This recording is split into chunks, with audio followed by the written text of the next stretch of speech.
ETF index mutual funds నేర్చుకుని stock మార్కెట్లో రాణించాలనుకుంటున్నారా? వెంటనే ఈ నెంబర్కి కాల్ చేయండి. నమస్తే రామ్ సార్. నమస్తే అండి. చాలామంది ఆడవాళ్ళలో క్యాపబిలిటీ ఉంటుంది, వాళ్ళ దగ్గర మంచి మంచి ఐడియాస్ ఉంటూ ఉంటాయి, వాటిపైన అవగాహన కూడా ఉంటుంది. చాలామంది ఉమెన్స్ MBA ఫినిష్ చేసి మార్కెటింగ్లో ప్రో అయిన వాళ్ళు కూడా ఉంటుంటారు. బట్ ఎక్కడో వంటగదికి ఇంటికి మాత్రమే పరిమితమై ఆఫ్టర్ మ్యారేజ్ లైఫ్ ఆగిపోతూ ఉంటుంది.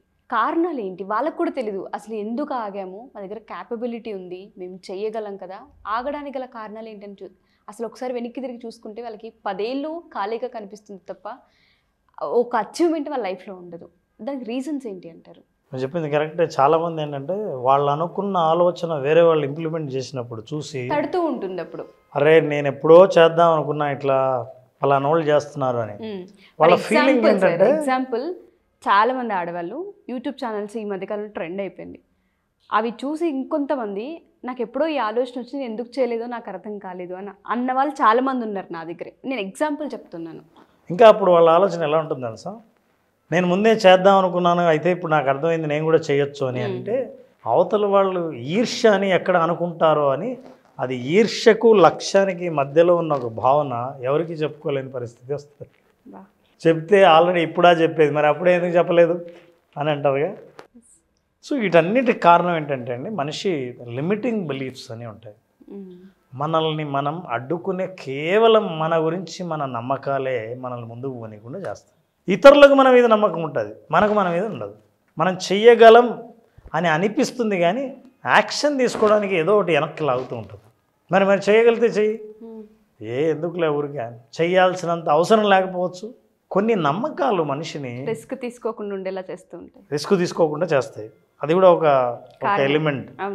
సత్తా ఉండి కూడా నిరూపించుకోనే అవకాశాలని ఉపయోగించుకోకపోవడం ఉందే, అట్లాంటి నమ్మకాలు ఏవైతే వెనక్కి లాగుతున్నాయో వాటిని తెలుసుకుంటే, దీని నుంచి బయటకు వస్తే ఖచ్చితంగా మీరు ఏం చేయగలరని అనుకుంటున్నారో, నిజంగా ఏం చేసి మీరు ఈ ప్రపంచానికి నిరూపించాలనుకుంటున్నారో ఖచ్చితంగా నిరూపించగలరు. అసలు లిమిటింగ్ బిలీఫ్స్ అంటే ఏంటి, అసలు మనిషిని అడ్డుకునే నమ్మకాలు అంటే ఏంటి, మీరు చూస్తే చాలా అద్భుతంగా అర్థమవుతుంది. అవును నాకు ఉన్నాయి కదా అని. లిమిటింగ్ బిలీఫ్ ఏంటంటే సెల్ఫ్ జడ్జిమెంట్. అంటే ఆ నమ్మకాలు అనేవి బోన్లుగా తయారై ఒక ఇన్విజిబుల్ బోన్లో ఉండిపోయి, అదేంటి మనకు సెల్ఫ్ జడ్జిమెంట్, మన మీద మనం ఇచ్చుకునే జడ్జిమెంట్, నిర్ణయం దేనికి సంబంధించి, విచ్ ఈస్ నాట్ ట్రూ, ఏదైతే నిజం కాదో దాన్ని మనం నిర్ణయం తీర్పునిచ్చేసి అండ్ రెస్ట్రిక్ట్ యువర్ డెసిషన్స్. మనల్ని మనమే బంధించుకొని మన నిర్ణయాలు కూడా ఆగిపోతాయి. సో మనకు మనమే తీర్పిచ్చుకొని పనికిరామని అనుకుని ఊహా ప్రపంచంలో మనల్ని మనం ముందుకు వెళ్లకుండా చేసే ఒకే ఒక ఆలోచనే లిమిటింగ్ బిలీఫ్. సో లిమిటింగ్ జనరల్గా ఎవరైనా ఏమంటే నన్ను అడ్డుకునే పరిస్థితులు ఎలా ఉన్నాయా అనడానికి పరిస్థితులు కూడా అనుకూలంగా ఉంటాయి, అయినా కూడా వాళ్ళు అక్కడే ఆగిపోయి ఉంటారు. ఎందుకు ఆగిపోయి ఉంటారు? సెల్ఫ్ జడ్జ్మెంట్ మెయిన్ కారణంగా కనిపిస్తుంది కదా సార్, ఎప్పుడు కూడా అదే. అవును. దీంతోపాటు మనిషి నమ్మకాలు అక్కడే ఆగిపోవడానికి గల కొన్ని కారణాలు, కొన్ని నమ్మకాలు ఉన్నాయి. వీటి నుంచి బయటపడితే ఫైనాన్షియల్ ఫ్రీడమ్ సాధించడం ఆడవాళ్ళకి సహజమే. తెలుసుకుందాం ఏంటో. Number 1, only men should handle finance. మనకెందుకు లేదు ఊరికే అని వాళ్ళ చేతికి మనిషి ఉన్నాడు కదా, ఒక మనిషి ఉన్నాడు కదా అని అనుకోవడం.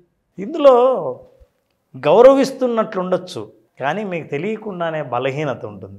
ఎలా హ్యాండిల్ చేయాలంటే, నువ్వెందుకు నేను చేస్తా అనే డామినెన్స్లా కాకుండా, నేను కూడా ప్రయత్నిస్తా, నీ శ్రమ తగ్గిస్తా అనే అప్రోచ్తో, అంటే అవతల వాళ్ళు సహకరించాలి కాబట్టి నీకు. మేల్ డామినేషన్ సొసైటీలో మీరు అయితే వీళ్ళే చేయాల్సి, మనకెందుకు డబ్బుల విషయాలు, నాకేం కావాలో అడిగితే చాలు, అవన్నీ మా ఆయన తెచ్చిచ్చేస్తున్నాడు అని అనుకున్నప్పుడు ఏమవుతుందంటే, మీరు ఆర్థికపరమైన నిర్ణయాలు మీ ఆయనే తీసుకుంటున్నందుకు చాలా రోజులు అలవాటుగా వదిలేశారు. ఇప్పుడు మీరు ఫైనాన్షియల్ ఎంపవర్మెంట్ సాధించాలనుకుంటున్నారు, ఫ్రీడమ్ సాధించాలనుకుంటున్నారు, మరి మీకు నిర్ణయాలు కావాలి కదా. మీకు తెలియకుండా ఎక్కడో, ఫర్ ఎగ్జాంపుల్ రెస్టారెంట్కి వెళ్తే ఆర్డర్, నాకు పలానా తినాలి, అదొద్దు, అదేం బాగుండదు, ఇది తీసుకోండి ఎవరు. అప్పుడు ఏం చేస్తారంటే ఆడవాళ్ళు, సరే అది బాగుంటుందంటే కానీలేని. ఫైనల్గా లోపల ఏముంటుందంటే, ఆఖరి పే చేసేది అయినే కదా, ఎందుకు ఊరికి మనం అనవసరం గొడవ అనేది లోపల ఉంటుంది. ఫ్యాక్ట్ సార్ ఇది. శారీస్ ఏం తీసుకోవాలి, ఒకవేళ ప్రేమే కావచ్చు. ఇప్పుడు ఫర్ ఎగ్జాంపుల్ ఎందుకు ఇది బాగుంది కాస్ట్లీ అయినా పర్వాలేదు గోల్డ్ రింగ్ ఇది తీసుకో అని అన్నాడు, అది ప్రేమ అనుకోవాలా, నా నిర్ణయాన్ని పక్కకు దోసి ఆయన నిర్ణయంతో నన్ను కొనమని చెప్పాడని చెప్పాలా? అర్థం కాని పరిస్థితి. అర్థం కాని పరిస్థితి. అయితే ఒకటి ఫైనాన్షియల్ డెసిషన్ మగవాళ్ళే తీసుకోక్కర్లేదు, మనం కూడా తీసుకోవచ్చు అని అందరి సహకారంతో మొదట్లో స్టార్ట్ చేయండి. తర్వాత మీ నిర్ణయాలు కరెక్టే అని అందరికీ తెలిసిన తర్వాత అందరు సహకరించడం మొదలు పెడతారు. అయితే ఇట్లా తీసుకోవాలంటే చాలామంది ఇంకొక బిలీఫ్ ఇట్లా ఆగిపోవడానికి కారణం ఏంటంటే ప్రధాన కారణం ఇది, నో ఫైనాన్షియల్ నాలెడ్జ్. చాలామందికి డెబిట్ అంటే ఏంటి క్రెడిట్ అంటే ఏంటో తెలియదు. డబ్బులు ఎక్కడ దాచుకోవాలంటే బ్యాంకులో ఫిక్స్డ్ వేద్దామని అంటారు, ఫిక్స్డ్ అనేది తప్ప ఇంక వేరే ఏం తెలియదు. బ్యాంక్ ఒకటి ఉందని తప్ప ఇన్వెస్ట్మెంట్ ఆప్షన్స్ ఎన్ని ఉన్నాయి, లిటరసీ తెలుసుకోవాలి, ఎక్కడ ఇన్వెస్ట్ చేయొచ్చు, ఎంత జాగ్రత్తగా చేయొచ్చు, పర్సంటేజ్ క్యాల్కులేషన్ ఎలా చేయాలి, ఇవన్నీ చాలా బేసిక్స్. రోజు ఏ విషయానికి ఎంత పర్సంటేజ్ ఖర్చు చేస్తున్నాం, ఎంటర్టైన్మెంట్కి ఎంత, ఫుడ్కి ఎంత, బేసిక్ ఖర్చులకి ఎంత, లగ్జరీకి ఎంత, నీడ్స్కి ఎంత, క్యాల్కులేట్ చేయాలి. నాకు తెలుసు చాలా అద్భుతంగా పొదుపు చేస్తారని తెలిసినాయి, కానీ ఫైనాన్షియల్ లిటరసీ అంటారు, ఆ జ్ఞానం లేకపోతే చాలా కష్టం. మీకు ఆ జ్ఞానం లేదనుకోండి, డబ్బులు ఎవరైనా ఎందుకు ఇచ్చి నీ ఇష్టం నువ్వు ఖర్చు పెట్టుకొని ఎందుకంటారు, నీకేం తెలియదు అంటారు. నీకేం కావాలో చెప్పు నేను తెస్తా, నీకేం తెలియదు. సో మీరు ఆ లిటరసీ తెలుసుకోండి. సో లిమిటింగ్ బిలీఫ్స్లో మనకెందుకు అని మీరు పట్టించుకోకుండా ఉన్నవి మిమ్మల్ని ఆపేసేవి అవే, ఆ జ్ఞానం లేకపోవడం వల్ల. నాలెడ్జ్ ఉంటే కాన్ఫిడెన్స్ పెరుగుతుంది, క్లారిటీ ఉంటే కాన్ఫిడెన్స్ పెరుగుతుంది, మీరు ఒక అడుగు ముందుకు వేస్తారు. ఇది ప్రధాన కారణం నాలెడ్జ్ లేకపోవడం. నాలెడ్జ్ తెలుసుకునే ప్రయత్నం చేయండి, కొంత టైం పట్టచ్చు కానీ తెలుసుకోండి. పిల్లల ముందు కూడా చాలామంది నేను చూశాను, తల్లిదండ్రులు ముఖ్యంగా తల్లి పిల్లలు అబ్బా నీకేం తెలియదు అని అన్నప్పుడంతా పిల్లలే కదా అని సర్దుకుపోయినా లోపల ఎక్కడో తీసేస్తున్నారు.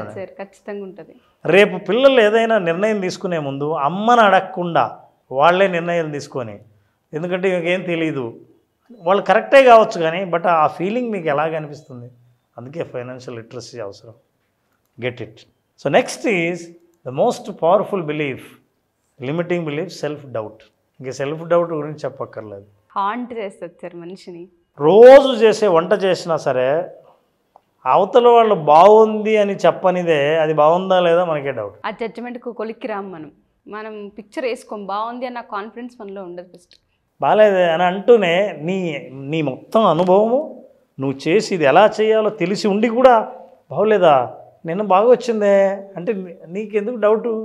సో ఐ నో మీరు ఎవరినైనా అడగాలనుకుంటే ఒపీనియన్ లాగా అడగండి, కానీ అది మీ మీద మీకే డౌట్ పుట్టేలా అడగకూడదు. అవతల వాళ్ళకు కూడా అచ్చా నీకు తెలీదా అనే పరిస్థితి ఉండకూడదు. But I'm asking just taste. So ఎందుకు టేస్ట్ చూడమంటున్నా అంటే ఏ తేడా వచ్చినా నేను అడ్జస్ట్ చేయగల కెపాసిటీ నాకు ఉంది, అందుకే ఇప్పుడే అడుగుతున్నా అని కమాండ్ ఉండాలి. సెల్ఫ్ డౌట్ ఉన్నవాళ్ళంటే ప్రతి విషయంలో సెల్ఫ్ డౌట్, నేను కరెక్ట్గా ఖర్చు పెట్టానా, నేను ఆలోచించి కరెక్ట్గా చేస్తున్నానా, నా నిర్ణయం కరెక్టేనా, ఎందుకు లే రిస్క్ అని. సో ఈ సెల్ఫ్ డౌట్ అన్ని విషయాల్లోనూ ప్రభావితం చేస్తూనే ఉంటుంది. ఇంకా ఫినాన్షియల్లో అయితే అది నరకంగా అనిపిస్తుంది, వాళ్ళకి అర్థం కాని పరిస్థితి. సెల్ఫ్ డౌట్ ఎప్పుడుందో అదర్స్ కూడా డౌట్ పడతారు. మీకే డౌట్ ఉంటే పక్కన వాళ్ళు డౌట్ పడరా, సో మీ డెసిషన్ కరెక్ట్ కాదు, ఐ థింక్ నువ్వు కరెక్ట్గా చేయలేదేమో అని అనిపించినప్పుడు అంటారు. ఇంకెప్పుడే కానీ నిర్ణయాలు తీసుకోరా. అదే కాదు, దానికి తోడు ఫియర్ ఆఫ్ టేకింగ్ రిస్క్స్. అరే మీకు తెలియకుంటే తెలుసుకొని ఎక్కడ ఇన్వెస్ట్ చేస్తే ఏది కరెక్టో అని మీరు నాలెడ్జ్ని కొంచెం గెయిన్ చేసి, నాకు తెలుసు అండి మనకు చాలామంది కౌన్సిలింగ్ వచ్చిన వాళ్ళు కూడా హస్బెండ్ భయపడుతుంటే వైఫ్ సెర్చ్ చేసి వాళ్ళ ఎగ్జాంపుల్స్తో సహా చూపిస్తారు, ఏం పర్లేదు నువ్వు ఇలా చేయొచ్చు, ఇలా చేశారు ఒకరు ఎవరో నేను చేయడం చూశాను, నువ్వెందుకు ఇలా చేయకూడదు అని వాళ్ళే ఇన్ఫర్మేషన్ కలెక్ట్ చేసి ఇస్తుంటారు.